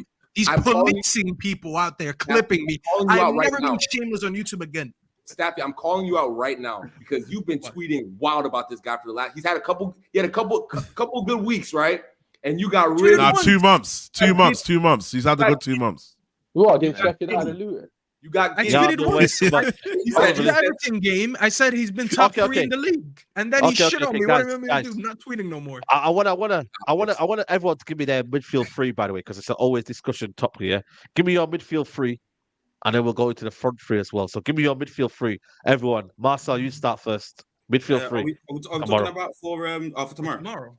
Newcastle, yeah. Kobe, Bruno, and Kobe, Bruno, and you got to mostly go for Scott right now just because of plays. But I'd like to see Hannibal there. Hannibal. Michael, give me yours. Hey, Hannibal, after And last let me time know in against the chat as Newcastle, I well. don't know about that. Let me know man. in the chat Last as time we well. saw Hannibal against Newcastle, he looked like he was about to get sent off within the first 10 minutes. Yeah, I was just Yeah. thinking he's getting sent off at St. James. Kobe, Yeah. Amrabat, Bruno. I don't want to see Scott McTominay, bro. That picture of yesterday when I saw him, that whole grass was empty, and this guy would have run into the space. Yeah, He's a disgrace. yeah. Temmie, give me yours. And let me know in the chat as well, by the way. I don't want to say Bruno, but I feel like is Cass fit? No. Okay, then That's No. He's not fit Okay, till so January, man. based off of who is fit, I will go Kobe, Amrabat, Bruno. But y'all know if everyone's fit, Bruno is not getting in my team anytime. No way. Yeah. No way. Wow. Wow. I knew you was jumping off Yeah. that seat when he saw that rocket into the top corner against Yeah, Galatas. That was a banger. And then you'll tell me probably kiss his dog Bruno, because that's what he named him. Oh, he's got. You know, now you don't want to listen to me. Nah, Bruno. I named my dog after Bruno prematurely. Way too That's premature. crazy. Wow, man. That's why I don't want to come now. You know, you have to go get him now. That's crazy. Yeah, We there's no have to go find Bruno Fernandes' performances. Rhino, Little there man you been go. There you go. Hey. Shout out to Bruno. Big up Bruno. Let's go. Let's go. You know me side, man. Kobe, Amrabat, Bruno. I've been screaming for that midfield, man. Kobe, Amrabat, Bruno, man. More secure, control of the ball, you know. Yeah, man. Yeah. Temmie, give me And yours. then Bruno can free flow as well. You feel me? Yeah. Stuffy, give me yours. No more of this haram 8-8 thing. I'm tired of seeing that. We're conceding too many chances. That we're going to concede too many chances tomorrow if we don't go with a double pivot. So with the options that we have, it's pretty easy to pick them out. I think it should be Amrabat, it should be Mainu, and it should be Bruno playing in the 10. Yeah. And then obviously, also, give me your midfield three. Yeah, I mean, just quickly, if Scott McTominay plays tomorrow, we are losing 3 or 4-0 minimum, like without a shadow of a doubt. That guy is fucking shit. I'm not even gonna lie. I swear, I'm sick and tired of him. I tweeted out, and then he scored about 2 minutes later, and everyone's at him. Oh, look at you! And I left it up there. I ain't even shameless. I left it up there. I said, no, I don't even care. That guy cost us every other attack, bro. And I'm not even a Bruno fan. But I'm actually starting to feel sorry for Bruno Fernandes the same way I did for Pogba. Why? So he's playing with bloody McTominay that doesn't have a defensive bone in the guy's body. He has no ability to cover space to save his life. And he's just letting man run in time and time again. I mean, It's just gaping hole, but yeah, I mean, feel sorry for Bruno. Why would I feel sorry for somebody who had like 2 good performances all season? Bro, your dog's literally called Bruno, man. Relax. You really can't hate on Bruno because it's an own goal. I know. You scored an own goal, bro. Bruno didn't really think about, a cheeky name change. You just held it. I know. I scored an own goal. I did that to myself. I named my dog Bruno. Bro. Yeah, you relax, tell me. Anytime you text me about Bruno, I ain't hearing it. Bro. So you got the dog 3 years ago? Did you get the dog 3 years ago? 4 years ago? Yeah, I did. Tell me properly. I was gonna say. Guys, this is what we're gonna do. We're gonna take a screenshot of him and when he was holding the dog about a minute ago, and every time he tweets about Bruno, one of us just go in, drop a picture. Yeah. You know what's mad? Yeah, this is the key. This is the key debate I want to have as well. Is should Anthony start tomorrow ahead of Rashford? No. I'm gonna say yeah. I'm not letting one good. Anthony needs to have. Yeah, same. I'm not falling for it. What's Rashford done? What's Rashford done? He's better than Anthony. He's better than Anthony. Come on. He's not about He got the assist, man. That right back. Don't get me started. Who's that right back? That answers my question. It's gonna be Delo. It's gonna be Delo. Then Rashford. It's gonna be Delo. I think he'll play Delo again. Oh, Lord, you know Livermento, by the way. Livermento's gonna be a tough task for any right winger. Never mind. Start Anthony. He's cold, man. I take that back. Start Anthony. Rashford won't track back like that. Start Anthony. Bro, Rashford. That's what I'm trying to say. Yeah. I have to be consistent, and I've been saying all season, whoever drops a good performance, you got to play them because they're in that context. Yeah, I that's can saying see the it. Rashford hasn't been in The bar's form. that low. Yeah, and Anthony came in. I can't listen. I'd be a hypocrite if I say He that. played well against Luton as well. Remember? He came on well and played against Luton. The bar's on the floor. The bar's on the floor. Am I hearing this correctly right now? To be fair, he did play a nice reverse pass to Rashford, to be fair to him. He did play that. The bar is on the floor. I just want Rashford out of the team. I don't know about you guys, but I just want him out of the team, man. Like, so I'm doing whatever it takes. You want him out of the team more than He's not done enough. Sorry? You want him out of the team more than Anthony. But you gotta award players for playing well, Temi. You can't award players for playing bad. Well, let's be real, bro. A week off for Rashford might actually do him good. That'll be 2 games in a row he didn't play. That's a whole week that he did not play. After that embarrassment that he dropped against every I don't know if you lot remember, Temi, Griggs, and Staffy, quickly decided it's funny because before I lost faith in Anthony, all I said he needs to do is better decision making. Remember, Staffy? I was saying it. And then I lost faith in him. I said, you know what? You lot got it. He's dead. If he can carry on making good decisions, maybe. Hater in the world, bro. I've said if there's a hater of Anthony in the world, it's me. But also, what about this one? This is the final one. Martial up front, Højlund on the right, and Garnacho on the left. That's another option as well. You got. Oh, me and Staffy talked about this. We will never do that. No, I hear that. But the only reason we will not do that is because in Ten Hag's current 3-1-6 or whatever the hell he builds up in, he wants his wingers to keep the natural width. Højlund will not keep width. Højlund, like he's number 11. So I wouldn't do that. He's not gonna trap back as well, bro. What's the point? He won't trap back either. Especially not in this game. This game, you need a natural winger there. And as much as Rashford isn't a right winger, but he understands more playing. I would do Garnacho, Martial, Anthony though. I would do that. I think Martial should start. That's the conversation we should be having. I think he should start. Keep Højlund fresh for the bench, and then have him come on 68th minute and just. So do you guys think we're going to be implementing a high press or any sort of pressing? I don't know, Marcel. You should. I would not press tomorrow. I would not press tomorrow. You need PM. You gotta press, bro. They got Lascelles playing in that back line. You need to press Lascelles. We're trying to press Lascelles, bro. You see what our forwards gonna do? We're gonna do nothing, bro.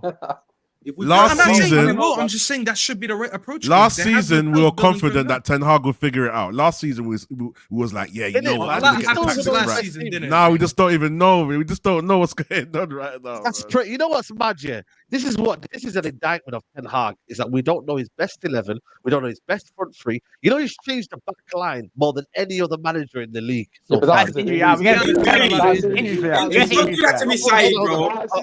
Okay. I'm just fine. You're making me. Your manager talks about facts, yeah? The manager talks about facts, so I'm bringing you facts here. The midfield, he doesn't know what his best midfield is. The attack, he doesn't know his best attack is. He doesnn't know what to do. And this is what I'm trying to say. How are you going to build control? How are you going to build element of game plan? You don't know. And this is where I'm at. Like, Nobody knows the team tomorrow. Wallahi, I'm telling you now, yeah. Everybody's going to be shocked by tomorrow's team. No, actually, no. Side. Actually, I think we do. I think it's Garnacho. I think it's Garnacho, Martial, and Rashford. I think that's the front three. And then obviously rotating. So Martial rotating with Højlund, and then Anthony rotating with Rashford. I think the lineup tomorrow is Garnacho, Højlund, Rashford. Yeah. Garnacho's safe on the left now. Kobe? I think Garnacho, we know. Midfield's gonna be Kobe. Garnacho's my guy, man. Respect on Garnacho. All them haters about Garnacho. I see you guys. Yeah, I'm collecting receipts. Oh please! Because every time he scores a goal, he disappears for 90 minutes. Yeah, people switched up on him though. They said, "Oh, he's not a starter." Blah blah blah. Yeah, he needs time though. Garnacho needs time. He's a better left winger than Rashford. He's doing better than Rashford on that left wing. That's why Rashford's on the right. 26-year-old Rashford is on the right hand side because Garnacho has showed him up. Hey? 2 games. No, he's not. 2 games. Bro, listen. Yes, he is. Bro, if we're gonna celebrate moments in the game, then celebrate McTominay because that's all he does. Everything else in the left wing he doesn't do. Has he been playing better than Rashford this season? He has. Bro, the Rashford, the bar's on the floor at this point, bro. What are you talking about? Garnacho hasn't been playing. The bar's on the floor with everything, man. That's the question that was asked. Is he playing better than Rashford? Yes. I'm not saying he's playing fantastically well, but he's 18. He shouldn't even be in this position where he's starting week in, week out. Like he shouldn't even be in this position. Facts. Bro, you know what? I don't go by moments in the game tomorrow. That's just me. It's going to be a tough game tomorrow. We're going to get. It's going to be hard. It's going to be. We cannot concede first. We cannot concede first. If we concede 8 p.m. St. James's Park. Biggest most. Right. Or the Magpies in the crowd. Yeah, them men are gonna lose it. Tomorrow's game is a more hostile atmosphere than Turkey away. By the way, I promise you. Bro. I hope we win. I hope so, man. And 40,000 Geordies are way more hostile than like 50,000. My stomach's gonna be turning. For me, yeah, you know what somebody thinks tomorrow is? They're gonna be physical. United don't do well. Rough and rugged. And Saeed, also don't forget Onana. They're gonna smell blood. They're gonna be on Onana if he plays. They're gonna be on his neck. You think Tripp's ain't targeting a long shot first minute of the game? Tripp is gonna run up on that. I'm running that. They're gonna trust me. Yeah, I'm on. They're gonna be that golden scoring tomorrow, man. I'm flipping it. Oh god, Anthony Gordon is so good, man. Should have signed him. I'm surprised we didn't talk about the backline because we should be talking about the backline. No, because you know what it is? I don't think the backline right now is a problem, to be honest with you. I'm real. It's a massive problem. Certain left center back that's a problem. No, the thing is though, you know what's nobody's gonna play, so I'm not wasting my energy. The manager's got a falling out with Varane. Tell me, close your ears for this one because we're about to talk about Lindelof not starting tomorrow. He should be starting. Talk about the back line. You know what's the back line going to be? It's going to be Gallo or Wan-Bissaka. It's going to be Luke Shaw. It's going to be Varane. It's going to be Maguire and Lindelof. It's such a boring topic. Like the manager he's made his way. So I'm like, you know what? I want to know what the midfield is because the midfield for me can dictate what happens in the back. If we control the game, we don't have to worry about the back. But the problem is our midfield gets overloaded. And the back was Varane on the bench last game? Yeah. Was Varane on the bench last game? Yeah, it's a bench warmer now, but it's a bench. Can I tell you why I'm talking about the back line? Can I tell you why I'm talking about the back line? Because tomorrow I'm actually I would make a change that no one would talk about because you probably thought I was gonna talk about Varane. I actually would play Wan-Bissaka tomorrow, and I will move Dalot to the left back position, and then I'll put Shaw next to Maguire. I don't want to play Lindelof tomorrow. If he doesn't rate Varane, I'm just putting Varane out. Like he's not an option to me right now because of what. I really wish you actually did it, bro. Ain't no one trying to see that guy again, bro. Ain't no one trying to see that guy again. Varane is Shaw. And I'll tell you why. To him, yo, Merry Christmas, Happy New Year's. After you go back to Spurs in January 1st, man. Can I say something? I'll tell you why Regulon. Sorry, not Regulon. I would say Dalot. Dalot has done well this season playing in left back when he had to go against the likes of Saka, who would like to cut in. If you put him on the left and Almiron cuts in on his left anyways, which is Dalot's right, he's going to do well against him. Plus, talking about the midfield, when Dalot plays in the left back, he always inverts in the midfield anyways. He's done that so many times. Yep. That gives us an extra leg in the midfield. So when we're getting countered or if we have possession, you already have someone who kind of slotted in. And then the back line now is Shaw, Maguire, who's been doing well, and Wan-Bissaka. To me, that's a little bit more sustainable on and off the ball.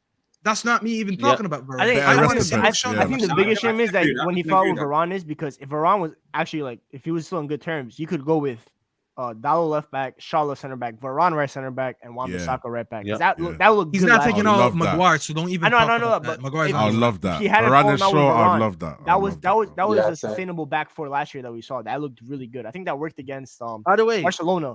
I think we played that. By the way, before we leave, did you hear about Alvaro Fernandez? Did you see his interview? By the way, If I speak, I'm in big trouble. I didn't read it though. I saw it I briefly. I didn't read into it. Don't tell me he's 10 hours drafted.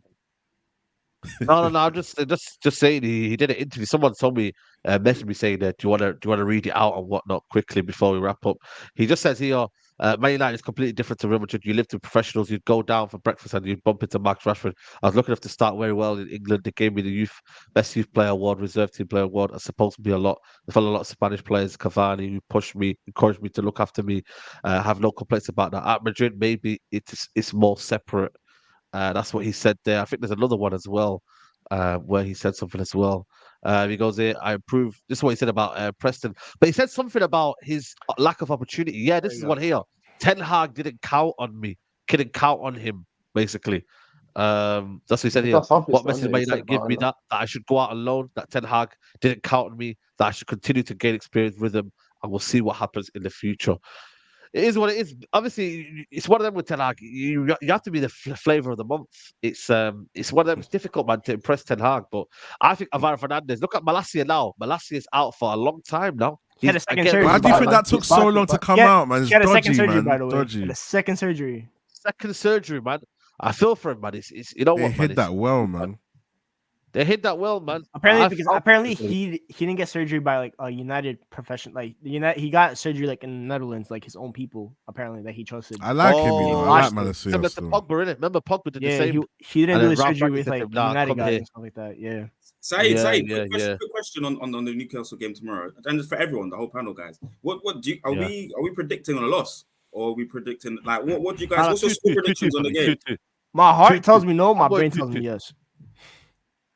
Griggs, I'm with that. Bro, my brain is telling me there is no way that we're beating Newcastle in St. James Park. Way. There is no way. It's just the manager's not gonna get it, bro. Old Ten Hag would have figured it out. Old Ten Hag would have figured it out. The only team to beat them in the last 2 years is Liverpool and Arsenal. That's the only two teams to beat them in the last 2 years. But you know what it is, Griggs? They actually have injuries too. But the difference between us and them, they have injuries. They can still find a way.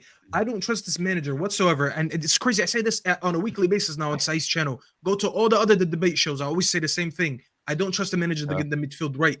He could get it right, and we could get a result out of this game. But he's gonna do the 8-8 thing again. And if you're gonna play a 8-8 and you're gonna leave either Main or Amrabat alone, getting run ragged by Joe Wellington, Bruno Guimaraes, and even that Miley guy who I don't even know anything about, but people have been praising, we're gonna have no chance, bro. We can't be conceding that many chances like we did against Galatasaray and Everton against them. They have more quality than all the other two teams that we just played.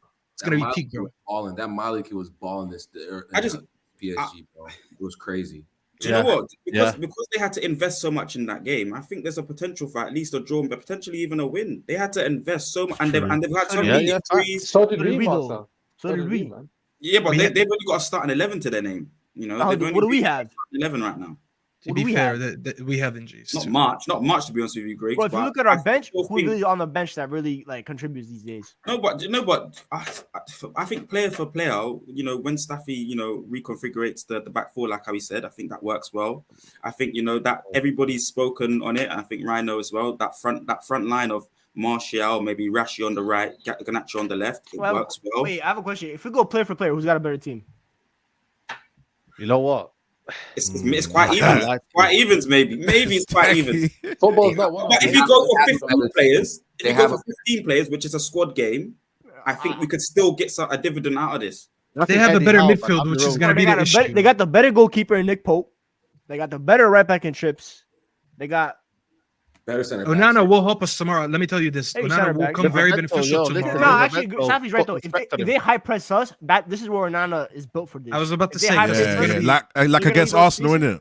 100%. You just took it. I was about to say that, Rhino. Exactly like the Arsenal game. The only reason we didn't concede early in the Arsenal game, it was because of Onana. Onana held the ball very well for us. They didn't press him because they know they can't. And if they do press him, he's gonna go long. But it's going to come down to the midfield. This is the most important thing to me because I think we're going to press them high. I think that's how the manager is going to approach the game, which he usually does. The issue is when that press doesn't work and they beat us because they will bypass our press a few times in the game, there's going to be a donut in the middle. There's going to be no midfield. And that's where we're going to concede the game. Yeah. Guys, we're going to wrap it up here. Unless we play a mid-block, but yeah. Make sure you like the video, people. I don't think people have liked the video right now. I think we're on 300 likes. Let's get up to 400 likes in the video. Last predictions. I want everyone to just give me their prediction. No waffle. Just give me your score. I'm gonna go for 2-2. Marcel, prediction. 2-1 United. Michael. 1-1. Temi. Oh, I'll go 2-2. Rhino. You are killing me, man. 2-2. You are killing me. Duffy. 3-1 Newcastle. That's what I'm on. I can't lie. That's what I'm 3-0 Newcastle United.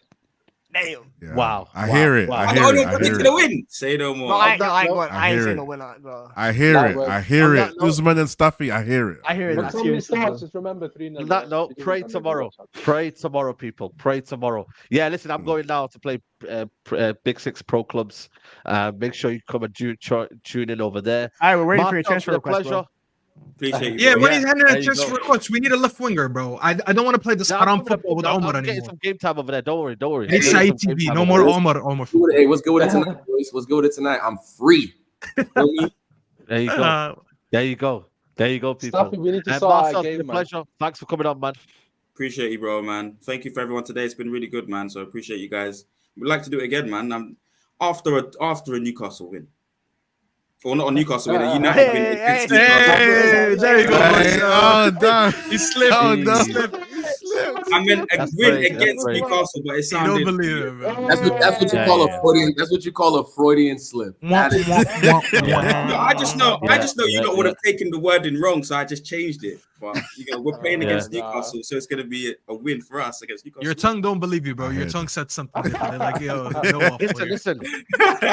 Big up, man. Big up to Griggs. Big up to Temi. Big up to Yeah. Rhino. Big up to Staffy. Big up to Usman. Check out everybody's channels. Links are in the description below. It's been a good one. Thanks for tuning in. Make sure you like the video on your way out. Make sure you follow these guys. They're going to be live tonight or wherever they're live tonight. Make sure you follow them, support their channels, and we will be back tomorrow for the watch. Actually, tomorrow, I'm going to be doing the Euro draw. It's Euro 2024, the draw tomorrow. I forgot about that. Yeah, tomorrow. And also, the FA Cup draw is on Sunday as well. So there's a couple of draws that are happening tomorrow of significance. So make sure you tune in that. And then obviously tomorrow for the watch along as well. Be there. We will be there. Ten Hag. You Don't must. let me down. Yo, Onana. Tomorrow could be the day where I just say, yo, listen, sell him. Listen, Onana. Onana. Listen to me. Don't let me down. Here we go.